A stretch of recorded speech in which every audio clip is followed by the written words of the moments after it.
All right, good morning, everyone.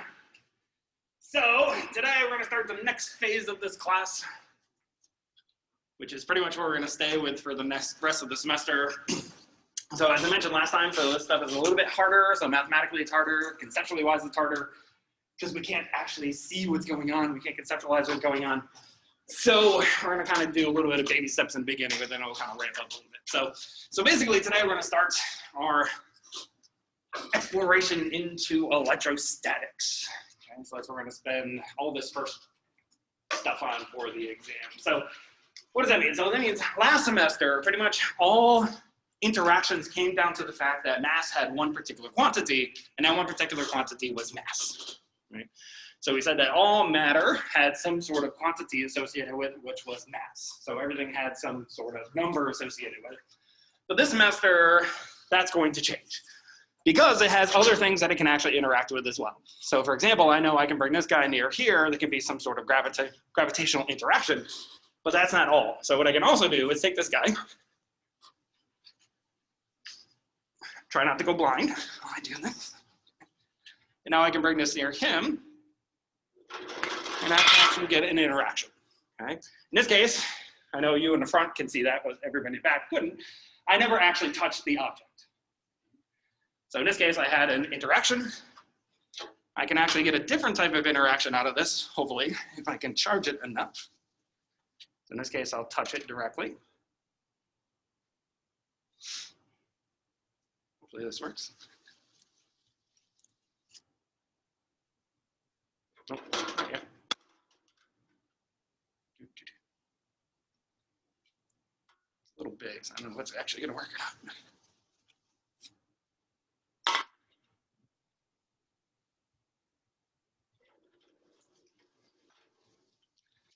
Make me laugh. Okay, that's not gonna work. Anyways, I can get a different type of interaction out of this, a repulsive interaction instead of an attractive interaction, as you see. Now, the reason for this is because other quantities have other types of intrinsic properties to them, and that's what's called charge. So matter not only has mass as an intrinsic or an inherent property, but it also has charge. So pretty much, all matter is made up of protons, electrons, and neutrons, which means that these are our fundamental properties. So let's look at our fundamental particles. Each one of these guys has a charge associated with it. So we have an electron, we have a proton, and we have a neutron. Each one of these guys has a mass and a charge. So this has a charge. And it also has a mass. So an electron, turns out that this thing has a charge of negative 1.602 times 10 to the minus 19 coulombs. That is the units of a charge. Anybody know what the mass of an electron is? My chemistry people? Looking at you, Molly. No? Okay. So it's actually 9.11 times 10 to the minus 31 kilograms. All right. Protons have exactly the same amount of charge, but this is positive 6.02 times 10 to the minus 19 coulombs. The mass of that is 1.67 times 10 to the minus 27 kilograms. Anybody know what the charge of a neutron is? 0. Good. This has 0 charge. This has 0 coulombs. Anybody know what its mass is? You pointed down. It's the same as a proton. 1.67 times 10 to the minus 27 kilograms. It's actually not quite the same. It's a little bit different, but we call it the same anyways. It's close enough. So basically, for the rest of the semester, we're going to have to take into account that all matter has more than just one intrinsic property. So intrinsic properties are something which is inherent to the object based on the type of object that it actually is. So it has mass, and it also now has charge. There's other quantities as well that we may or may not talk about, which is known as spin. In this case, we're talking about intrinsic spin. But all quantities are made up of charge and mass as far as we're concerned. Now, all regular matter that we know of, things like the table, the desk, you and me, are all actually made up of these objects. which means all objects are actually fundamentally charged, depending on the number of electrons versus the number of protons that they have within inside of the object. So all objects then will have some sort of integer multiple of this charge as its charge. So all matter will have a charge that is an integer multiple of this charge. So this charge is what we then call the fundamental charge. So since everything has a charge, which is an integer multiple of this is what we call the fundamental charge. Fundamental charge we're going to call little e. This is the charge of an electron, or the charge of a proton, which is 1.602 times 10 to the minus 19 coulombs. This is our fundamental charge. Now it turns out in nature there are actually things that are fractionally charged this, but we don't see them by themselves. These are actually what are known as quarks. So quarks are actually what make up things like protons and neutrons. They are the fundamental building blocks of these guys. They actually come in fractional charges, 1/3, 2/3, positive, negative, etc. So just pointing that out. We're not actually going to talk about that. As far as we're concerned, everything is made out of these. So this is our fundamental charge. So again, as you saw, what I did in the beginning is I can now get interactions between these objects based off of charge. So here, what I'm doing here is this is actually made up of a couple different processes. The first process is what's known as static electricity. So what I'm doing here is I'm taking this PVC rod. Okay? This PVC rod is made of a type of material, which is what's known as an insulator. So an insulating material is a material which the electrons are not freely allowed to move within inside of the object. They're bounded very heavily to the atoms, which are on the inside, which means you can get slight polarization. I'll kind of draw this out, but that's it. They're not freely allowed to move. So what I'm doing in this case is I'm taking wool here. This is what you're gonna be doing in lab. Putting this on here and I start to rub it. The wool has electrons on the outside, which are very loosely bound to the wool, which means that they can actually be stripped off very easily. So as I'm rubbing this thing, the electrons in here are very tightly bound, but I'm stripping off the electrons from here, placing them onto the rod itself.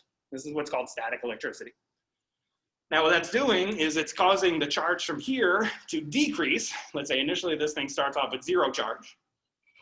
But now this thing is going to have an overall net positive charge because I'm stripping off negative charges. So I went from 0 charge up to, say, positive 6 charge. Meanwhile, this one starts off negative or 0 charge. But now I'm stripping off the electrons, putting them onto here. So this one now becomes negatively 6 charge. So this was neutral. This was also neutral. The whole system still is neutral. This has positive 6. This has negative 6. So the whole entire system is 0 net charge. This is what's known as conservation of charge. This is our first conservation law we're going to talk about this semester. Charge always has to be conserved. I can move it from one location to another location, but I can't get rid of it and I can't create it. So what I'm doing here is I'm using static electricity. So as I build up static electricity on here, this thing is a different type of material. This is what's called a conductor. Inside of here, this is a metal, which means that the electrons are allowed to freely move inside of this object. This thing has, again, 0 net charge, but as I bring this guy close to it, let's do this again. Stop rolling. Thank you.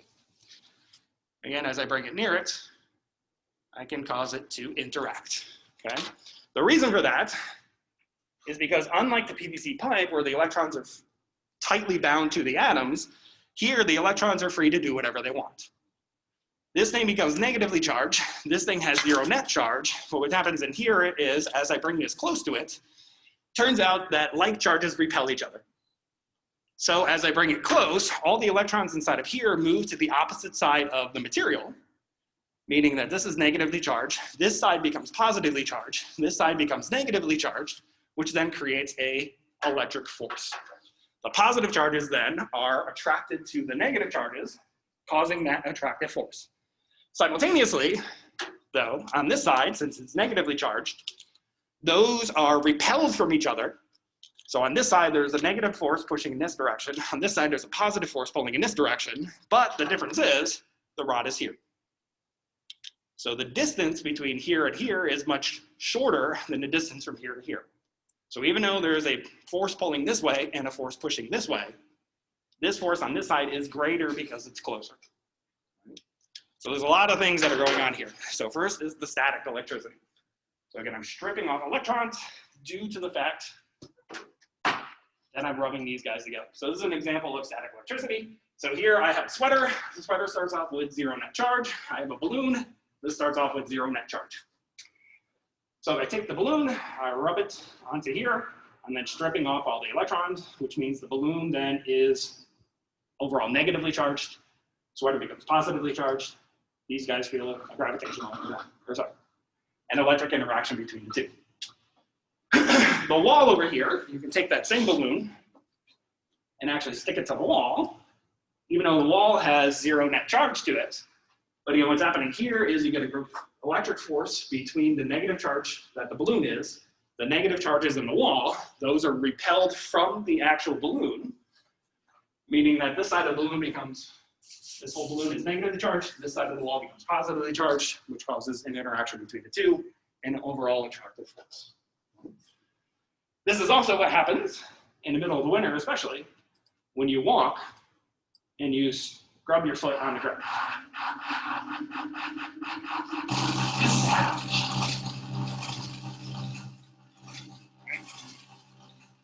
Static electricity. So, especially those who love to scuff their feet when they walk, drives me insane. I hate when people scuff their feet when they walk. But anyways, as you walk, especially in the middle of the winter time, when you scuff your feet, you're stripping off electrons from the ground, which means you gain an overall negative charge. Which is why when you go to grab a door handle, like Mr. Tripolter here,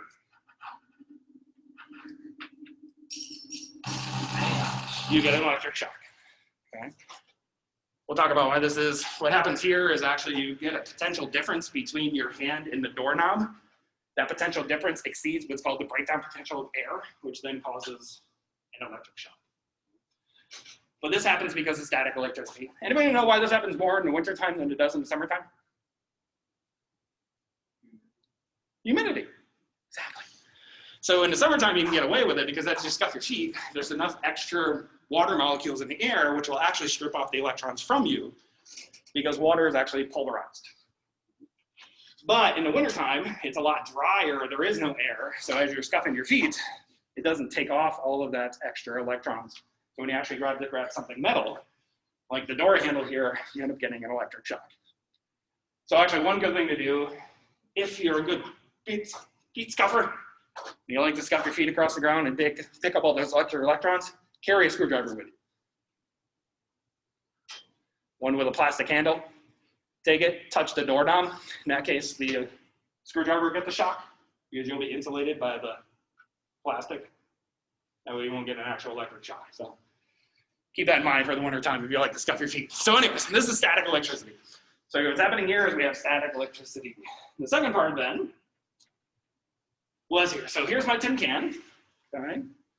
Here, let's use the rubber rod or the plastic rod, which is negatively charged. So here again, we're getting an interaction between these two, which is an attractive interaction. This is negatively charged. But if I replace this with a glass rod, which is positively charged, the same thing happens as well. We still get an attractive force between the two. Again, the reason for that is the metal here is a conductor. So what's happening here again is the negative charges are going to be attracted to the positive charges, which means all the negative charges move to the positive. And again, this distance here is shorter than this distance here, which means you get an attractive force in this direction, repulsive force in this direction, but overall we get an attractive force. So as I move it to the side, the same thing happens. So again, all the negative charges will be attracted to the positive charge. So this distance here is much shorter than this distance. So I get an attractive force plus a repulsive force, but the all attractive force is greater. If I take the rod away, do the same thing with the rubber, the opposite thing happens. So now this is negatively charged, so all the negative charges move to this side, Positive charges stay where they're fixed because they're part of the atoms themselves. They don't actually move. You know, I'll draw it that way. But again, here I get an attractive force between these, repulsive force between these, but overall, this distance is shorter than this distance, which gives me an overall attractive force. So something simple like you shocking yourself has a lot of different principles behind it. So why then do we have static electricity to begin with? Again, static electricity comes from the fact that typically what happens is the electrons on the object at which you're scuffing your feet or rubbing against has electrons which are very loosely bound. So let's talk about static electricity.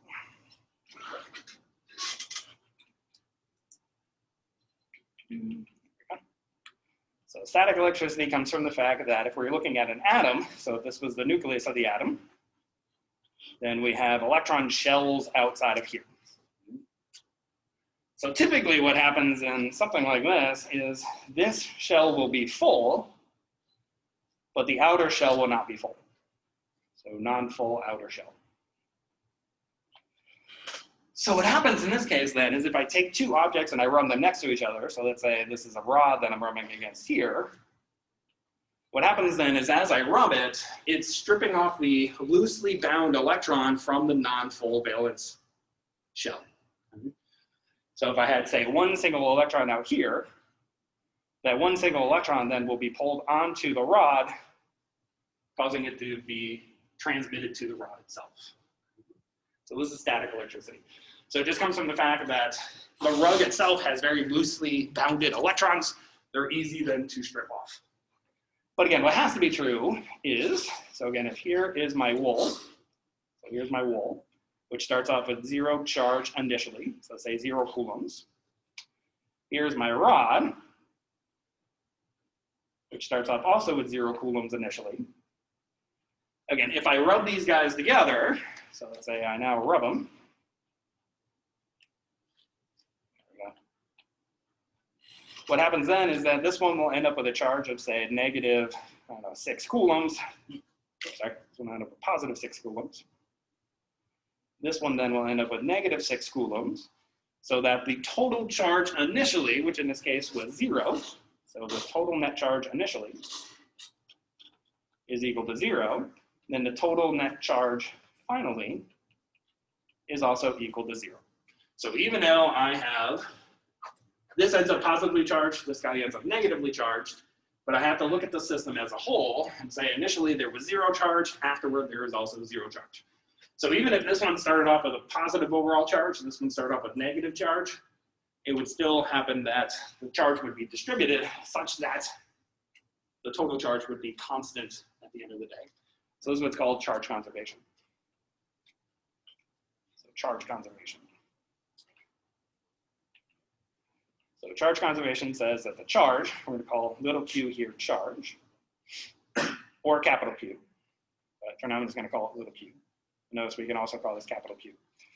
So the sum of the charges, so say Q1 initial plus Q2 initial plus Q3 initial plus et cetera, must then be equal to Q1 final plus Q2 final plus Q3 final plus blah, blah, blah. So this just says that the sum of all the charges initially must then be equal to the sum over all the charges finally. Summing over J here.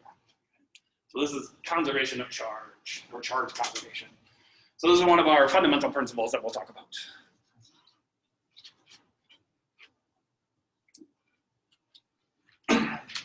So again, turns out all regular matter falls into one of two types of materials. So let's talk about types of materials.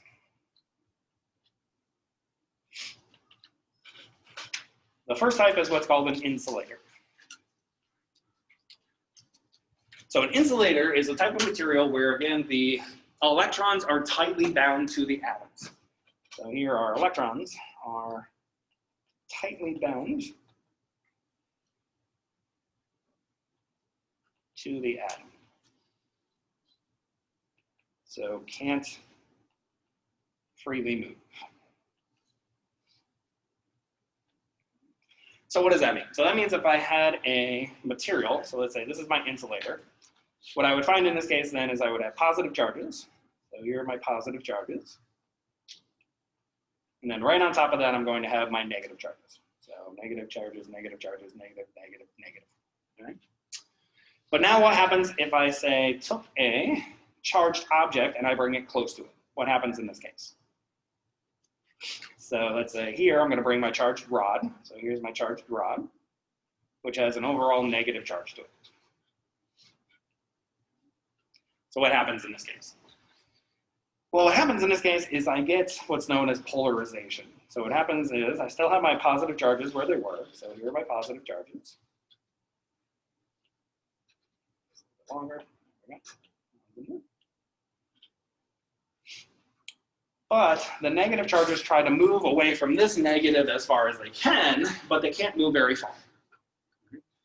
So what happens in this case then is all my negative charges will end up being pushed to the side, but they can't move very far away from the actual atom themselves. So this creates what are known as electric dipoles. So this creates these quantities, which are called electric dipoles. These are called electric dipoles. And what we say then is that the material becomes polarized. This is polarized. So it's called polarization. So in this case, I can cause a small separation between the two, but they can't move far enough away that the material itself just becomes polarized. Okay. So this is an insulator. The second type is what's called a conductor. So what's a conductor? Conductor is a material where the electrons are allowed to move freely through the material.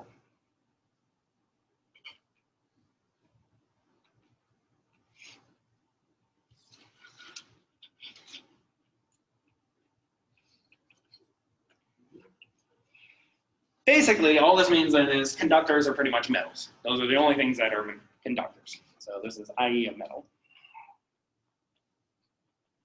So all metals are conductors.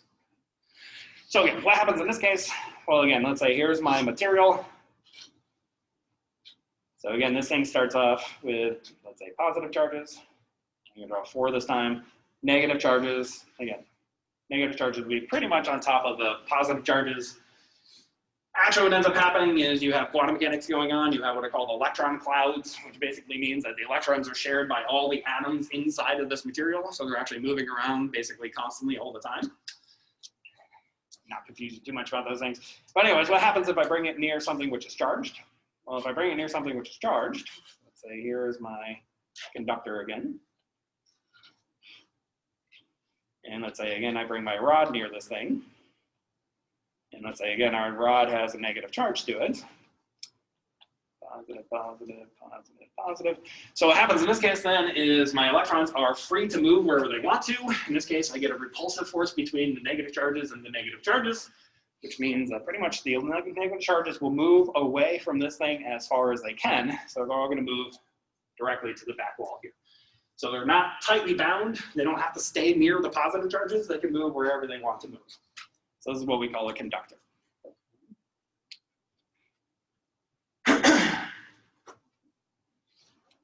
Now, it turns out that there are different ways that we can actually charge an object. So let's talk about ways of charging.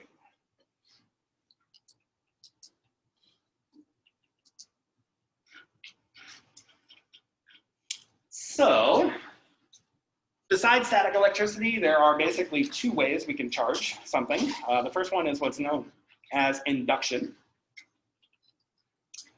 So what's induction? Induction is actually what we just showed. So what induction is you can charge an object by creating a charge separation by moving another charged object near it. And then basically what you do is you take that object and then you cut it. Right? Or you allow the electrons to go someplace else. One of the two. So basically, again, let's say here's my object. going to bring a rod near it. So again, what will happen in this case is I have my positive charges. All my negative charges will move to this side. And if I want to charge this thing, all I have to do now is either cut it, which means if I cut it in half, for example, and I take these guys apart, what will happen on that side is I get 1/2 which is positively charged, 1/2 which is negatively charged. So this side will become positively charged. This side will then become negatively charged. So in this case, induction is charging by non-direct contact. This is non-contact. An alternative way we can do this is we can actually put a ground on here. So instead of actually cutting it, we could instead connect a ground. What happens in the ground then is that basically all these negative charges will actually move through the ground. So in this case, all the negative charges will actually go down through the ground and actually go into the earth itself. Then, when I take away the ground, so now if I decide to cut the ground, what happens in that case then is I end up with one object which is fully positively charged in this case. Either one of these two ways is sufficient. So either I can move the charges to one side, cut the object, so in that case I end up with one side which is positively charged, one side which is negatively charged, or I connect it to a ground. A ground is simply a wire that goes into the earth. The earth acts as the ground because it is a reservoir of negative charges. So in this case, I'm pushing away all the negative charges. They're going into the earth, which is now increasing the size of the charge of the earth. But in that case, once I cut the ground, I take it away, I end up with an object which is overall positively charged in this case. The second way is what's known as conduction.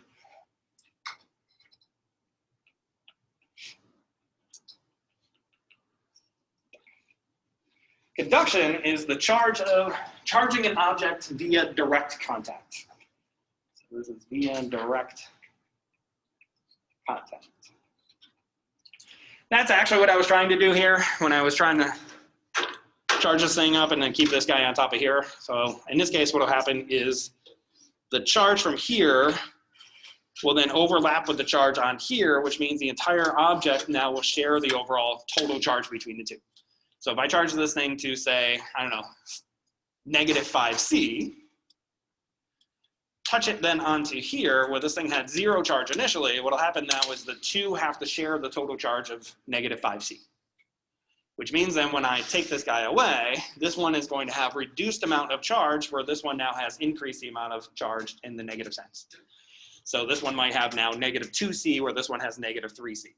Okay. What's up, Athena? Does that only work if that's a conductor? No, it'll work in anything. Okay. Yeah. So it could be two insulators. It doesn't matter what it is. Yeah. So it doesn't have to. Now this one, the induction only works if it's a conductor. So yeah, we should put a little flag on here. So this one only works for a conductor.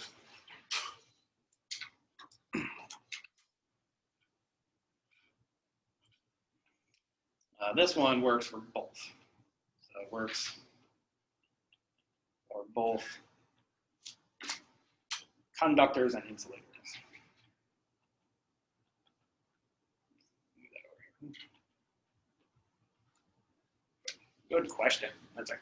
So this one works for either, but the other one only works for conductors. That's right. So basically what happens in this case then is, so let's draw our object. So here's my object. Let's say initially this one has 0 charge initially. So 0 coulombs. And again, let's draw our rod. So let's say here's our rod. And again, let's say this one has -4C. Okay. So in this case, all we're going to do is we're simply going to touch these two guys together. So here's this guy, here's my rod. These guys now we're touching. So what'll happen in this case then is some of the charge will stay on here, but some of the charge then will move on to this object. So this one might have 2 remaining on it, while 2 negative charges move on to here. So that the total amount of charge between the two is still -4C. But when I take them apart,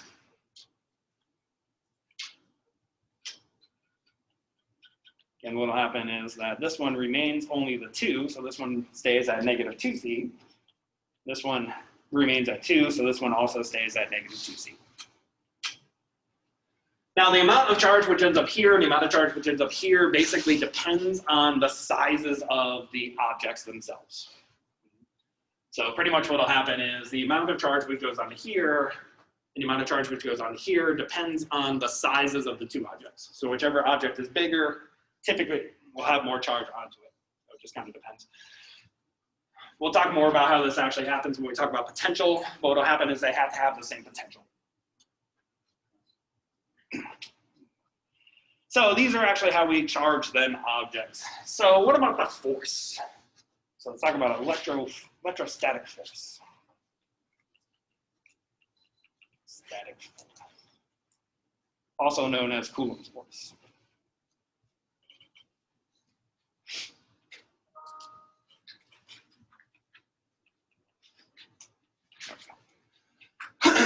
So what does Coulombs Force say? Well, Coulombs Force says that if I have two charged objects, and this is technically only true for what we're talking about for now, for point charges.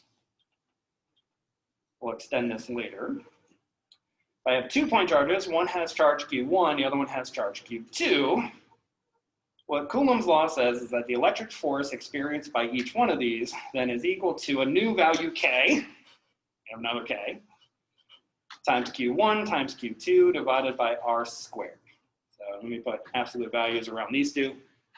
So this says that the magnitude of the force then is equal to a new K value times the magnitude of Q1 times the magnitude of Q2 divided by R squared, where R is the center to center distance between the two charges.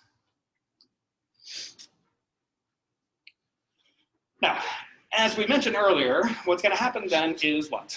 If my two charges are like charges, what will happen then is these two things will repel each other. So if I have like charges, what happens in this case then is that they're each going to be repelled away from each other along the line that's connecting the two. So it's going to be the direction of the force on 1 by 2, and this is the force on 2 by 1. So the direction of the force here is along the line that connects the two of those guys together. If, however, we have unlike charges,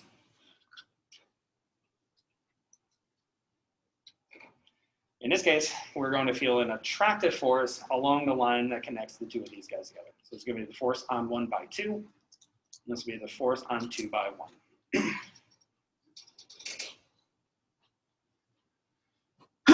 Now, notice other things about this. If I was looking at the force on 1 by 2, then I'd have Q1, Q2. But if I was looking on the force on 2 by 1, then this would be Q2, Q1. But does it matter the order of which I multiply the charges? No. So basically what this says then is what? The force that 1 feels by 2 is exactly the same as the force on 2 by 1 in magnitude. But the directions of the forces are opposite, which means that Coulomb's force here actually satisfies Newton's third law. So this satisfies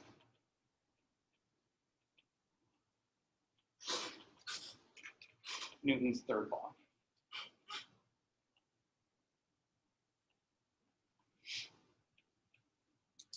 Remember, Newton's third law says that the force on 1 by 2 magnitude is equal to the force on 2 by 1 magnitude, but the directions are just opposite.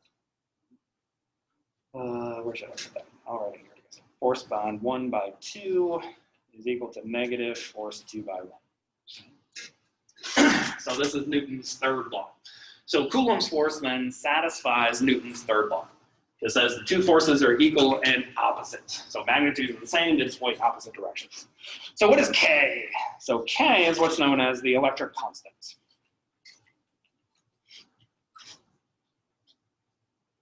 So now we have to be careful, because now we have 4 Ks, right? We got K sub B, which is Maxwell or Boltzmann's constant. We have K, which is the spring constant. We have K, which is the wave number. And we have K, which is now the electric constant. So you just have to be a little bit careful on which one we're actually talking about. Most of the time it should be self-evident which one we're talking about. I can't remember if your book calls it a capital K or lowercase k, and I'm going to write it as capital K. If your book says lowercase k, I'll change that on Wednesday. But this is equal to 8.99 times 10 to the 9th newtons meter squared per coulomb squared. Typically, we're just going to write this as 9 times 10 to the 9th, just to make it a little bit easier. Newtons meter squared per coulomb squared, which a lot of times we're also going to write this as 1 over 4 times pi times epsilon naught, where epsilon naught is defined as 1 over 4 pi times k, which is equal to 8.85 times 10 to the minus 12 coulombs squared per Newton meter squared. So this is what we call epsilon naught. So epsilon naught is what's known as the permittivity of free space. So this is epsilon naught. Epsilon naught will pretty much show up everywhere. We're going to use epsilon naught a lot. Don't worry too much about what this means. It'll make more sense when we start talking about electric fields, but basically, in a gist, what it means is how readily, easily does the electric field fill all space. Okay. Doesn't mean much to you right now because we haven't talked about electric fields yet, but this is epsilon naught. So an alternative way we'll see Coulomb's law is we'll also see it as the force electric is equal to 1 over 4 pi epsilon naught magnitude of Q1 times magnitude of Q2 divided by R squared. So again, Coulomb's law is the force between two charged particles. What happens if we have more than two charged particles? So what happens if we, say, have one charge here, Q1, another charge here, Q2, another charge here, Q3, let's say another charge, Q4. And let's say what I want to know then is what is the force on the fourth charge? Well, now it's a little bit more complicated because now we have to pay attention to not only the distances between each one of these different charges, but we also need to know the signs of the charges. Because now we need to know, are the charges like charges, meaning they're going to repel each other, or are they unlike charges, meaning they're going to attract each other? So I need more information. So let's say, I don't know, this one's positive, positive, let's say negative and negative. So what will happen here is I'm going to get a force between the first charge and the fourth charge. Because these are like charges, that's going to result itself in a repulsive force. So this is going to feel a force down in this direction. So ultimately, this is going to feel a force this way. This is going to be the force on 1 by 4. Or sorry, force on 4 by 1. Or I'll do the fourth one. Okay. That takes care of those two. But I'm also going to get a force from Q2. This is negative, this is positive, so it's going to be a retractive force. So it's actually going to pull them in this direction. So this one's going to want to go this way. So it's going to be the force on 4 by 2. But I'm also going to get a force between 4 and 3, which is also an attractive force because these are unlike charges, which means this one's going to be pulled in this direction. So actually a little bit bigger. There we go. It's going to be the force on 4 by 3. So that the total force in this case then is going to be the vector sum of all of these guys together. So this then will be the force on 4. So what this tells me then is that the total force acting onto a single charge then is equivalent to finding the force between all the pairs and then simply vector summing them all together. Okay? So that means that the force on 4 is equal to the force on 4 by 1 plus the force on 4 by 2 plus the force on 4 by 3. Okay? So this is a vector sum of all the forces which are actually acting on this object. Well, what happens if I have more charges? Well, if I have more charges, I just keep doing more sums. So finally, we can write this as equal to the sum over I, F for I, where I cannot be equal to 4. So the total net force acting on this thing then is simply the sum over all the possible charges except charge 4.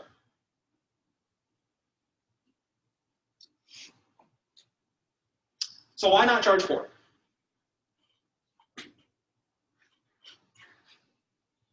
Go ahead, Derek.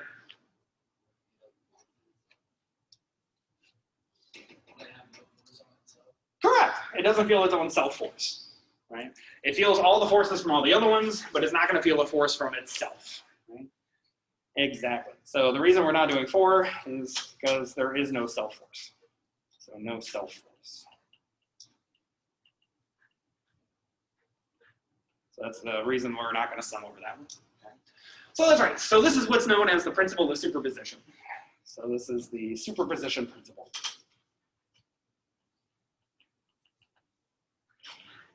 So the superposition principle simply says that if I have a collection of charges and I want to know the force on one of those charges, all I have to do then is determine the force between all the different pairs, vector sum them together. Therefore, the total force is then just the superposition of all those forces on top of each other. That's it. But what happens if instead I have one charge here, so let's call that Q, and then I have a monstrosity over here, which has a total charge, let's say capital Q. What then is the force on little q? What happens in this case? Well, in this case, I don't know if you remember what we did in gravitation, but basically what we did is we took this object and we cut it up into a whole bunch of small charges. So all I'm going to do is I'm going to take this, chop it up into a whole bunch of small sections. Each one of these sections then is going to have an amount of charge to it. So this section is going to have delta Q1, this is going to have delta Q2, delta Q3, delta Q4, delta Q5, delta Q6, and etc. Just for funsies, let's say that they're both positive charges, so this is also positive, which means that this should be a repulsive force. So what happens in this case? Well, in this case, all we're simply going to do is write the distance between each one. So let's do that in blue. So this is going to be a distance of R1. This will be a distance of R2, distance R3, distance R4, R5, R6, which means that we're also going to get a repulsive force between each one. So I'm going to get a repulsive force along this line. So this is going to be FQ1, so it's the force on Q by 1. This direction here is going to be this force, so it's going to be FQ2. This one's going to be somewhere around here, so it's going to be FQ3, almost same direction, so it's FQ4. So it's going to be this way, so it's going to be FQ5. And this one's going to do something like that, so it's going to be an FQ6, so that the total force will probably point something like this. It's going to be the force on Q. So basically, all we have to do then is use our superposition principle, which basically says that what? This is then going to be equal to the sum over I of then FQI, which is then equal to the sum over I of K times Q times QI, so that's each one of those delta QIs, delta QI, divided by the distance RI squared. But instead of just cutting this into macroscopic size charges, we're going to take the limit that each one of these size of the charges goes to 0. So basically, we're going to chop this thing into an infinite number of pieces. So we're going to write this then as the limit as delta Qi goes to 0 of then K times the sum. Let me pull out the Q2, pull that out as well. Delta Qi divided by Ri squared. Well, what's the limit as delta Qi goes to 0 of a sum? So what's the limit of an infinite sum? So what do we call that? So think about Calc 1. What do you call that?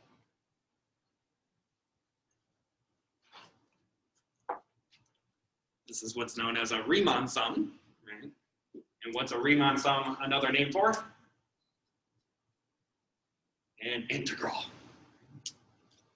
So this says then that this is equal to then k times q times the integral of dq divided by r squared.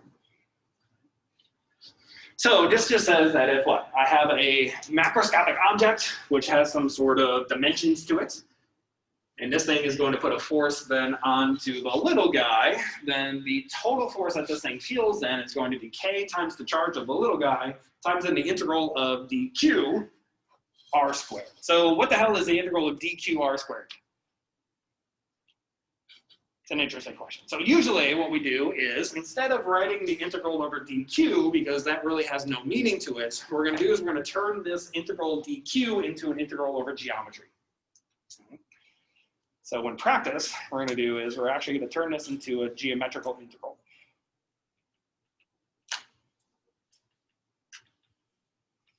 Now, I'm not going to focus on this too much now. We're going to return to this when we talk about electric fields, and that's where we're going to start doing integration by parts and U substitution and all kinds of good stuff.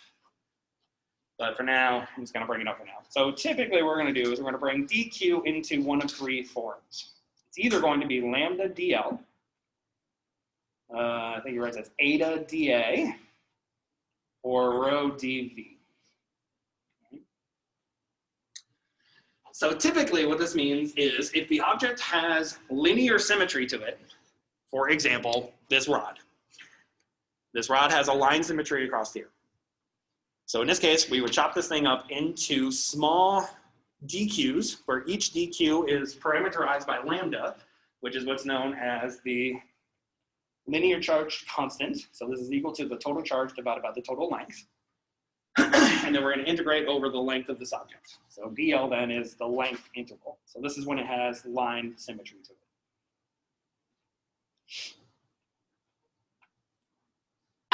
The second one, eta is equal to the total charge divided by the total area. And this is when an object has area symmetry to it. For example, this piece of paper.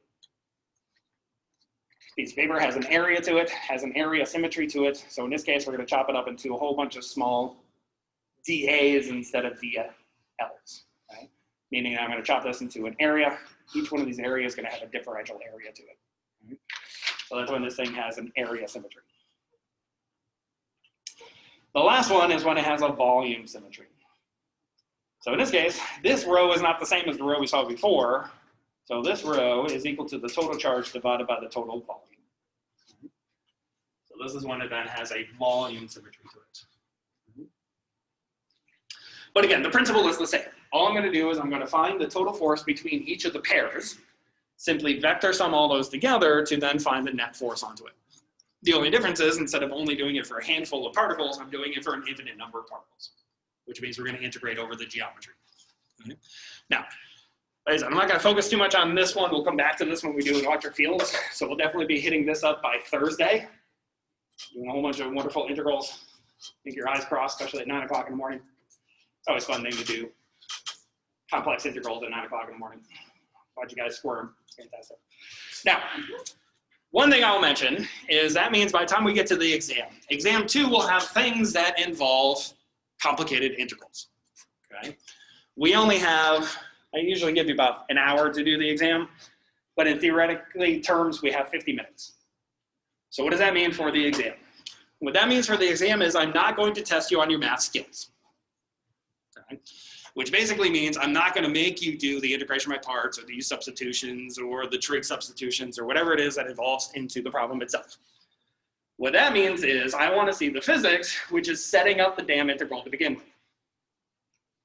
Once you get to that point, we're going to spend a lot of time on actually how to do this, especially when we get to electric fields. You'll set up the integral, then you'll flip to the first page of the exam, and I'm going to have a list of like 4 integrals on the first exam. One of those will be the correct one. One of them will be somewhat misleading to make you think it's that one, but you can determine what it is based off of dimensional analysis usually, but we'll talk about when we get there. The other 2 will basically be useless. But the point is, I'll put the solutions for those integrals on the first page. So once you set up the integral, you'll flip to the first page, write down the solution from that integral, plug in your variables, and then basically finish solving the problem from there. So I'm not going to make you do the actual integrals themselves. I'm going to give you an integral table to basically do those. Okay. So the hard part is setting up the integral. That's the physics part. That's the only part I want to see. After that, the rest, like I said, you'll just kind of do that from the charts. So Wednesday, we'll start doing a whole bunch of examples of this. We're not going to do an integral one yet, but we'll do all the other ones. So superposition and all that kind of good stuff. So lab deals with all this stuff today. So you're going to see a lot of what I was doing today, rubbing the rod and doing all that stuff. You'll get to play with doing that today. Now, one other thing I'll tell you about the lab is from here on out, the lab will be drastically ahead of class. Okay. So you'll have to basically learn about the stuff somewhat to be able to do the lab, and then eventually we'll catch up in class so you can actually learn how to do it in practice. Okay. So have a good day. I'll see everybody, I think most of you later today. What's up, Isaac? I had a question real quick. So Sure.